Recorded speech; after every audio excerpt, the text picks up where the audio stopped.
नमस्कार। 18 से 23 अक्टूबर 2024 current affairs की प्रमुख खबरों को देख लेते हैं। ग्लोबल हंगर इंडेक्स 2024 वैश्विक भूखमरी सूचकांक। ये इंडेक्स कंसर्न वर्ल्ड वाइड जो कि आयरलैंड की एक संस्था है और वेल्थ हुंगर हिल्फ जो कि जर्मन संस्था है, इन दोनों के द्वारा संयुक्त रूप से जारी किया जाता है।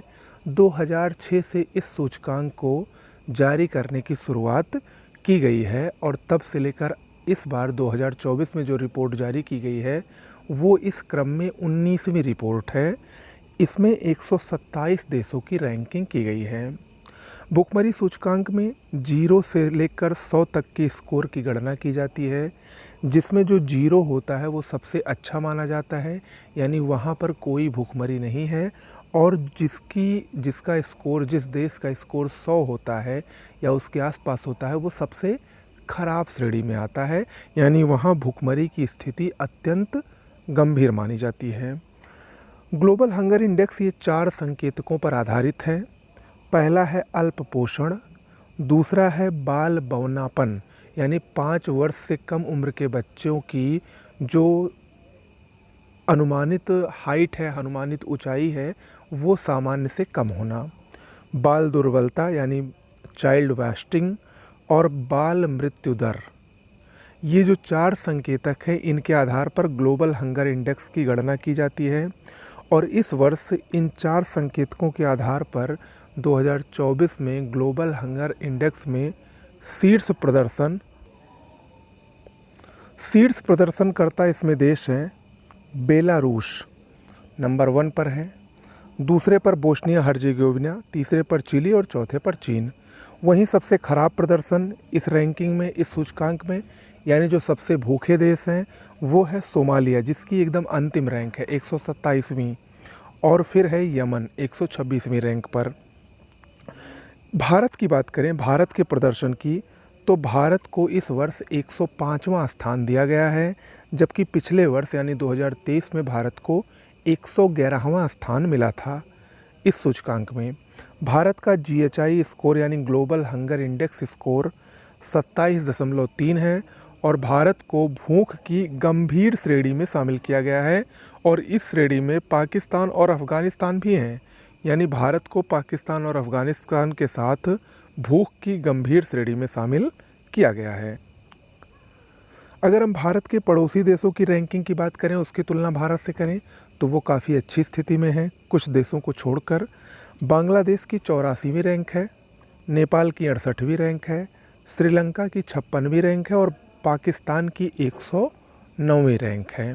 ओके, वहीं इस सूचकांक के अनुसार विश्व में 733 मिलियन लोग भूखमरी का सामना कर रहे हैं।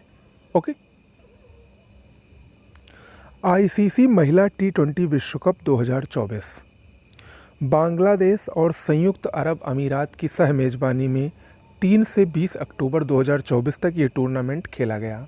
आपको बता दें, पहले इसका जो मेज़बान था वो बांग्लादेश ही था, लेकिन बांग्लादेश में राजनीतिक अस्थिरता के कारण ऐन मौके पर इसकी मेज़बानी को बदलकर संयुक्त अरब अमीरात कर दिया गया। हालांकि बांग्लादेश उसमें संयुक्त रूप से मेज़बान बना रहा, लेकिन सह मेज़बान संयुक्त अरब अमीरात के 2 शहर शारजहां और दुबई में इस टूर्नामेंट के सभी मैच कराए गए। कुल 10 टीमें इसमें शामिल हुईं और ये महिला T20 विश्व कप का 9वां संस्करण था।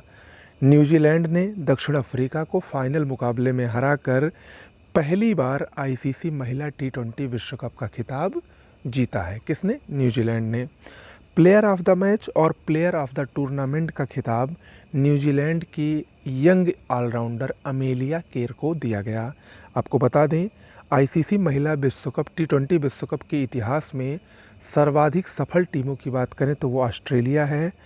9 बार में कुल 9 में से कुल 6 बार विश्व कप का खिताब ऑस्ट्रेलिया ने जीता है, 1 बार वेस्ट इंडीज़ ने, 1 बार इंग्लैंड ने और अब 1 बार न्यूजीलैंड ने खिताब जीत लिया है।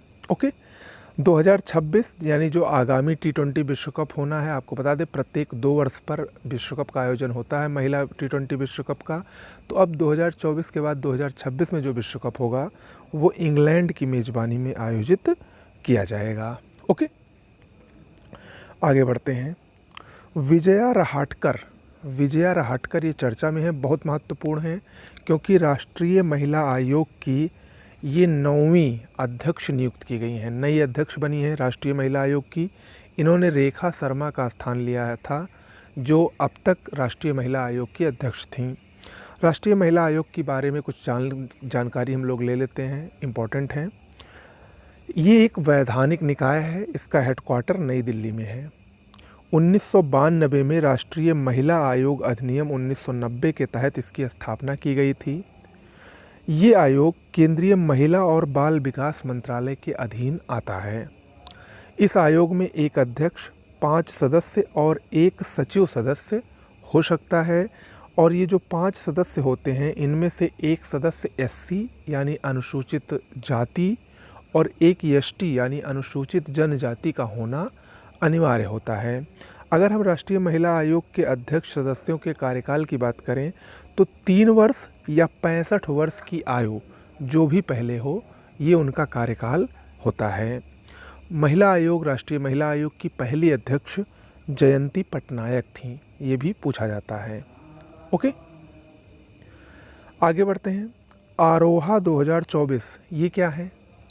अभी हाल ही में भारत के मुख्य न्यायाधीश DY चंद्रचूड़ द्वारा नई दिल्ली में इसका उद्घाटन किया गया। ये पहला अंतर्राष्ट्रीय समग्र आयुर्वेद हेतु अनुसंधान व वैश्विक अवसर की प्रगति है जिसको आरोहा कहा गया है। ओके, केंद्रीय आयुष मंत्रालय के तहत नई दिल्ली स्थित एम्स द्वारा इसका आयोजन किया गया। आरोहा 2024 की थीम यानी विषय क्या थी? समग्र आयुर्वेद हेतु अनुसंधान में उन्नति व वैश्विक अवसर।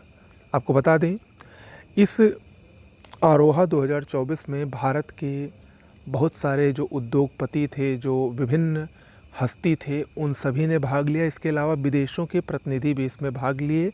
विदेशों में Japan, Australia, Germany, Sri Lanka, Argentina, Colombia के प्रतिनिधियों ने इसमें भाग लिया।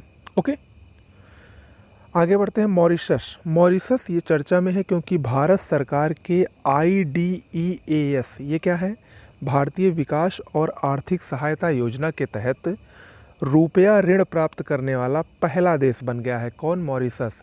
भारत सरकार ने मॉरिशस को जो ऋण प्रदान किया है वो भारतीय रुपए में किया है और ऐसा करने वाला मॉरिशस पहला देश बन गया है। हाल ही में 487.60 करोड़ रुपए का ऋण भारत ने भारतीय रुपए में मॉरिशस को प्रदान किया। ओके, निकिता पोरवाल ये फेमिना मिस इंडिया 2024 बनी है, मध्य प्रदेश की रहने वाली हैं। काजीरंगा राष्ट्रीय उद्यान असम में स्थित है। भारतीय गैंडे के लिए बहुत और ख़ासकर एक सींग वाले गैंडे के लिए बहुत फेमस है। लेकिन अब ये भारत का दूसरा सबसे बड़ा तितली विविधता केंद्र घोषित हुआ है। यहाँ पर 446 तितली की प्रजातियाँ देखी गई हैं। आपको बता दें ये दूसरा सबसे बड़ा है। पहला कौन है? पहला है नामदफा राष्ट्रीय उद्यान अरुणाचल प्रदेश में। ओके, राजकुमार हिरानी ये फिल्म निर्माता हैं, चर्चा में है क्योंकि इनको राष्ट्रीय किशोर कुमार पुरस्कार से हाल ही में सम्मानित किया गया। ओके, तो आज के करंट अफेयर्स में इतना ही। कैसा लगा ज़रूर बताइएगा। नमस्कार।